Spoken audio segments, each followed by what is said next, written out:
who intends to just give council an update on the Third Spaces Planning Grant and the Community Rec Foundation to advance that initiative.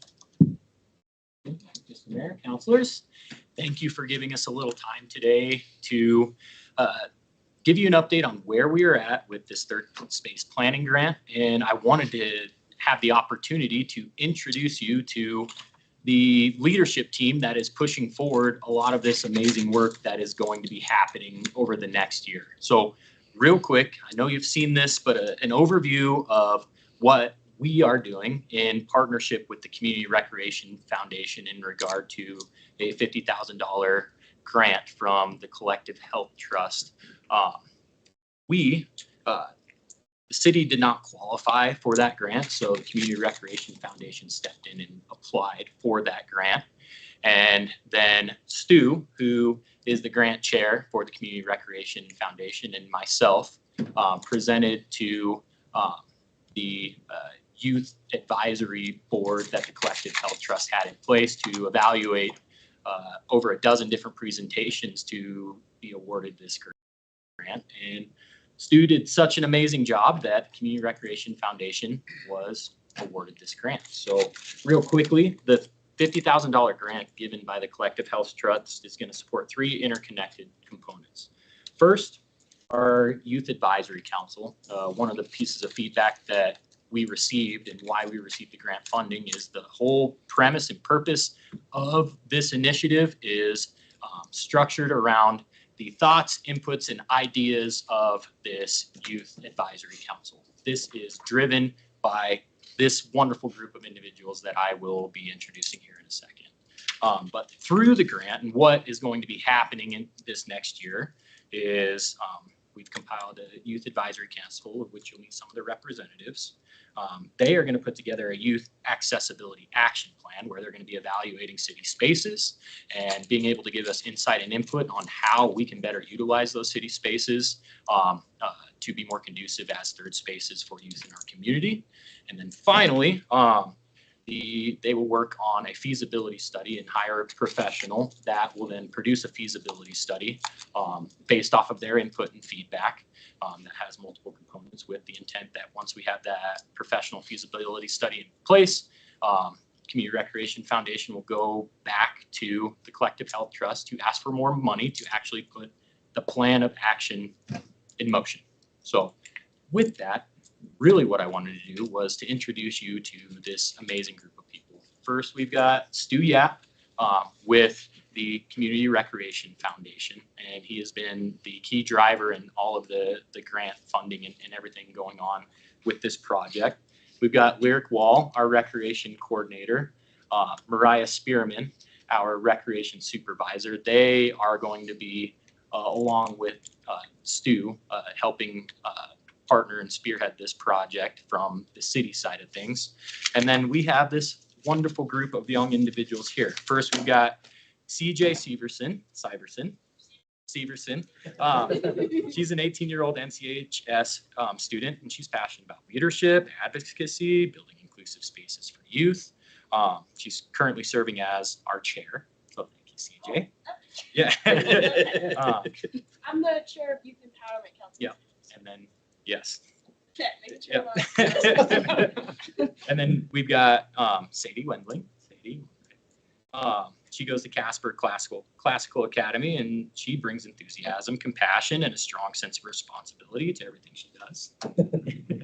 And then Cassandra Ward. She is a CY middle school student who brings enthusiasm, creativity, and everything that she does as well. So I wanted to introduce you to these amazing group of individuals because they will inevitably be back to talk about the awesome work that they are doing. So with that, wanted to, with the time we have left, open it up for any questions you might have, anything that you might have for the council, anybody here in the room. So, Nick, will you please introduce staff to the council as well, since yes. we probably have not met? Yes. So Lyric Wall is our recreation coordinator for Rec Center. Yes. And Mariah Spearman is our recreation supervisor. Yeah. Council have anything? Questions? Yeah. Thanks, Nick. Thanks, everyone, for being here. Question for the chair of the Y Youth Empowerment Council. They've actually been on my mind, and they were on my mind as I was reading through our pre-meeting packet, because I haven't gotten an update on what you guys were up to, so didn't know if I could parlay this agenda item into a quick update on what Youth Empowerment Council's been up to and how you see the Youth Empowerment Council coordinating with this advisory council with the city to kind of align what we're doing. Youth Empowerment Council right now, we're working, I think right now it's some fundraising stuff. They're trying to work on getting funding. Lately, it's just been the weekly meetings of going over opportunities that we have in the future. I just got done with another suicide prevention and awareness meeting at C12. I do think that there's a lot of potential for accessibility council and Youth Empowerment Council. Can I stop you really quick? Will you come on up here real quick? Sorry, we have a microphone. It's okay. So people can hear you. Sorry about that. I'm used to this. I get to talk in front of people like this all the time. Do you want me to start over or just continue from where Just I was? wait. Okay, so I think there's a lot of potential for the Youth Accessibility Council and the Youth Empowerment Council to definitely work together.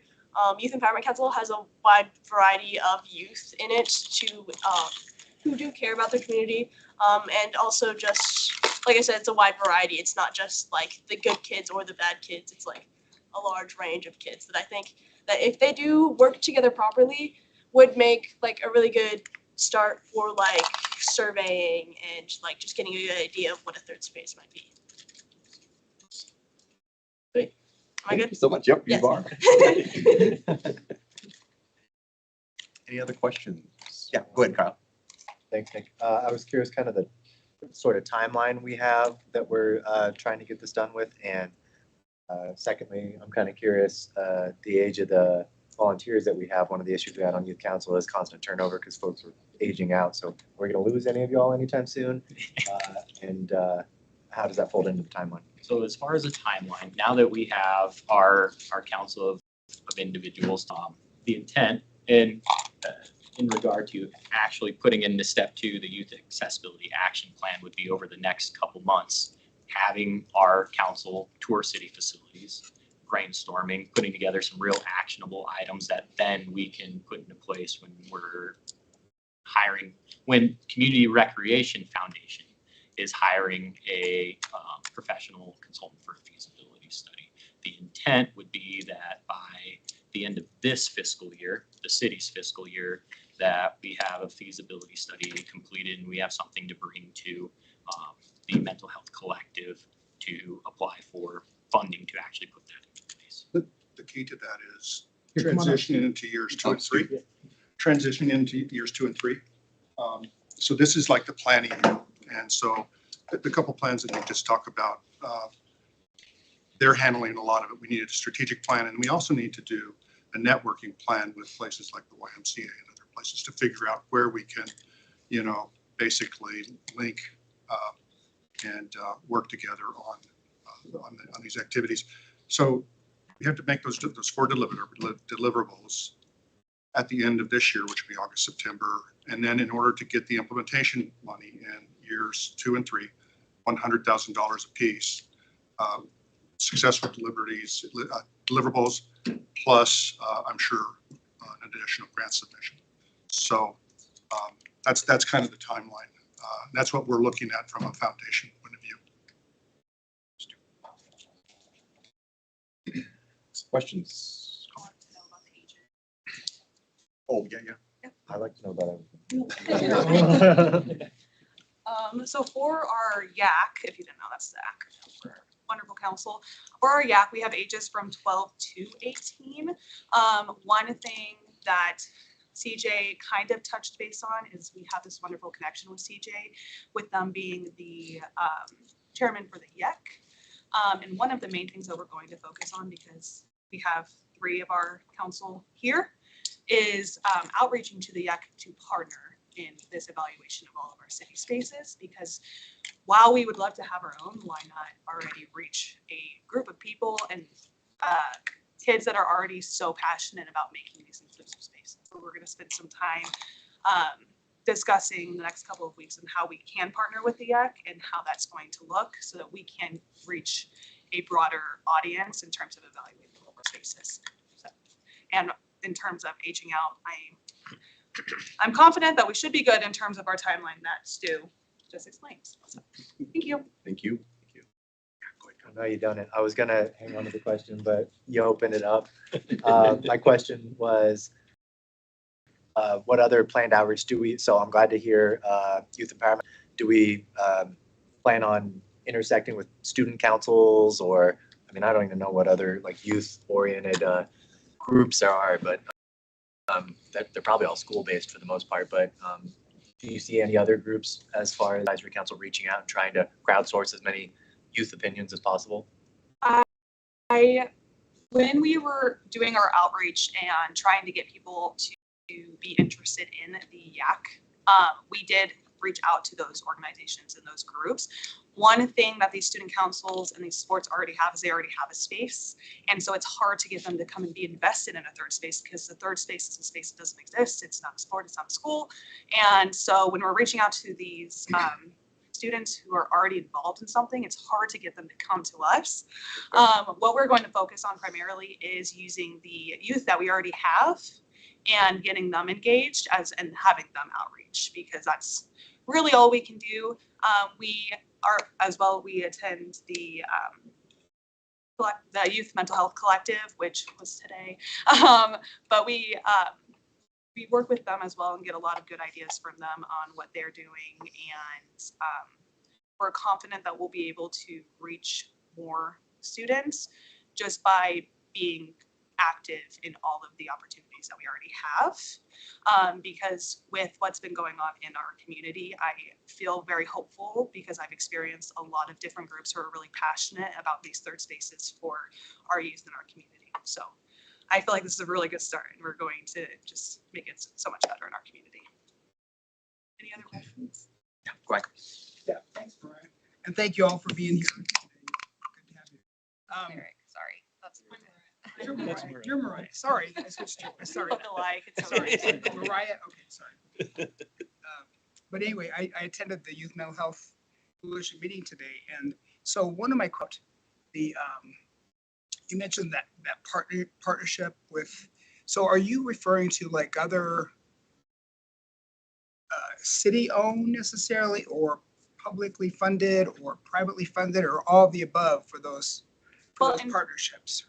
In terms of what our grant is doing, we are just evaluating city spaces. Partnership, I do think that it is resourceful to reach out to all of the wonderful organizations that are in the Youth Mental Health Collective. And we had chatted about the YMCA because there are places that hit those different demographics that we don't hit through the rec center or the rec division. And so that is how we're going to utilize those partnerships, is to see what they're doing, see what they're providing, and our council can be like, okay, so this is already happening over here. Do we want to keep doing that, or do we want to go somewhere else and do something new? So We'd want that to be part of the network, the foundation's networking plan. yes. So yeah, so I was going to hit some of this at council around the table at the end, but I can kind of just, I'll hit it briefly now. But just the meeting today for the Youth Mental Health Coalition, we talked about next steps. You know, now that we have these 4 or 5 spaces, you know, that have some funding and some direction around shared events, probably among those that were funded, as well as maybe others in the community who, you know, public or private, third spaces that would be interested. And then maybe perhaps for providing training and or information to some of those other spaces about some of the issues that came up in those, you know, during Youth Takeover Week and during those input sessions. Can I stop you for a second? Do you have Sorry, a question, or can you? Sorry, yeah. No. Only because Yeah, we're I know. really short on I time. know. Only because of. I just thought this was relevant. I didn't want to wait to the end of the Absolutely. this council on the table, Only but I because we realized we're crunched have- for time. Yeah, I know. Yeah, we're stretched for time, but Okay. would it be possible for you to touch base with Lyric Sure. and be able to do that? Okay, Sure. great. Thank you so And much. I was wanting to share it with council, but Thank you. I can do that part at the end. Please, would you? That would be fantastic. Thank you so much. Thank you. Thank you for your time. Appreciate it, guys. Thank you. Thank you guys for coming and for your continued work. Okay, appreciate you. Okay, let's go ahead and move on. Opioid task force funding. Thank you, Mayor. So this is sort of the culmination of significant period of time that work has been happening, certainly long before I became your interim city manager, on the mechanism by which we would distribute opioid settlement funds. And so to give you kind of a high level overview, since he has been involved since the onset, I'm going to turn it over to our city attorney, Eric, to kind of walk you through the process that has happened to date. And then we can open it up for questions with, of course, 2 of the task force members being part of your council. Great, thank you, Mayor, Council. And a lot of this, I think, is known to most of you, but over a number of years, the city has participated in 2 statewide settlement agreements through the Attorney General's office to participate in the distribution of opioid settlement funds pursuant to nationwide class action lawsuits. The city to date has collected just shy of $1.5 million. The other entity, governmental entity within Natrona County to receive funds is Natrona County. And collectively, the city of Casper and Natrona County have collected about $3 million in funds. These funds have to be used in certain ways as delineated by the settlement agreements, but broadly speaking, have to be used to address the opioid crisis. Through negotiations with the county, it seemed prudent to collaborate and to distribute these funds together in order to make the most impact in the community.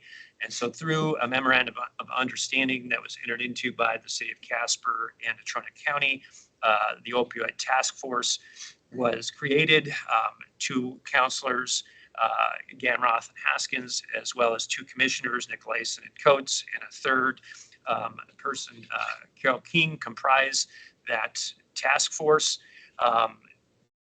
They vetted and distributed an RFP soliciting proposals from our local stakeholders to utilize this funding.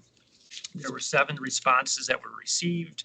It was decided by the task force to conduct interviews, I believe, of maybe 5 of the entities, and then through several meetings and review of the applications and the interviews, the funding recommendations of the committee are contained within the memo, which is attached to the packet today. The decision of the task force was to award funding for 1 year only, and to fund 4 different entities in the sum total of just over $1 million. In the interest of time, I won't go through a lot of the specifics of the responses, but we did vet them.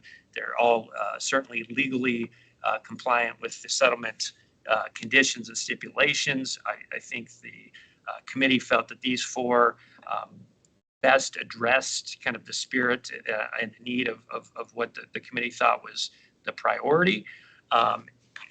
What the request is here today is to give thumbs to bring this forward at a future formal meeting for approval, at which time we would work on the execution of funding agreements with these 4 entities. And I say 4 entities, you'll see one is multiple, it's 4 or 5, I'm sorry, 5, is multiple entities, it's a group. And then half of that funding would come from the city's distribution and half would come from the county's distribution. So I'm happy to stand for any questions. Certainly Councilor Gamroth and Councilor Haskins can speak more to the rationale, but happy to answer anything. Well, I want to be mindful of times. If anybody has any questions that they would like to ask Kyle or Brandy or Eric, just being mindful of time. Yeah. Go ahead. This is a question. Thank you, Michael. Yes. So Kyle or Brandy, was there any provision built into the proposals or the award to feedback or evaluation of the success of the projects, or? Mayor, so Councilor Bond, the intent would be to fashion funding agreements that would build in some reporting requirements. And so my thought personally would be to have them come back and report how the funds are used and kind of the impact, but then to balance that with not making it too onerous. So it's not just reporting, but yeah, absolutely, there would be some reporting back to council. So there was one, and I don't have it pulled up, but I noticed was, I think the request was like 400,000 and only 100 was given, and I didn't quite understand. And I'm sorry, I don't, in the documents I read,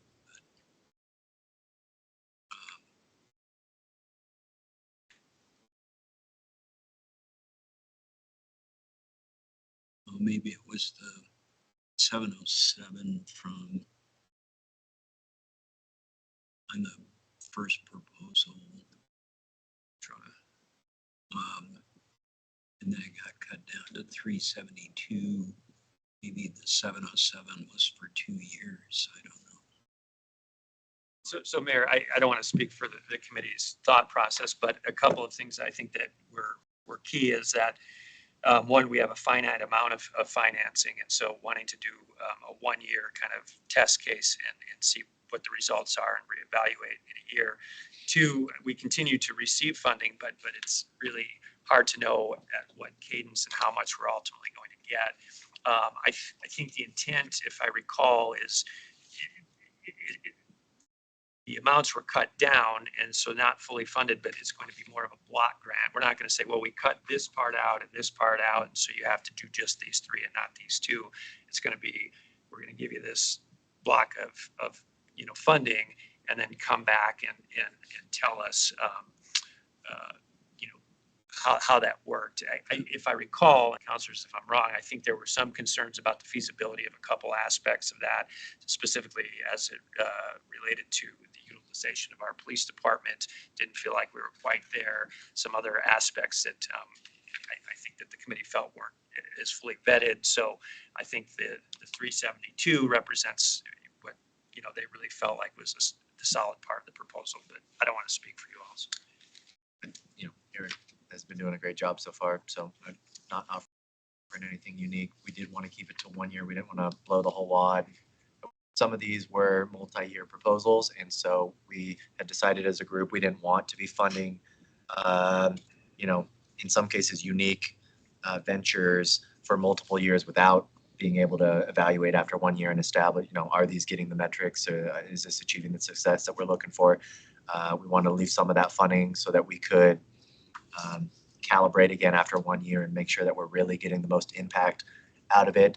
Like Eric said, one of the proposals, part of the concept was to have a police officer dedicated to kind of this,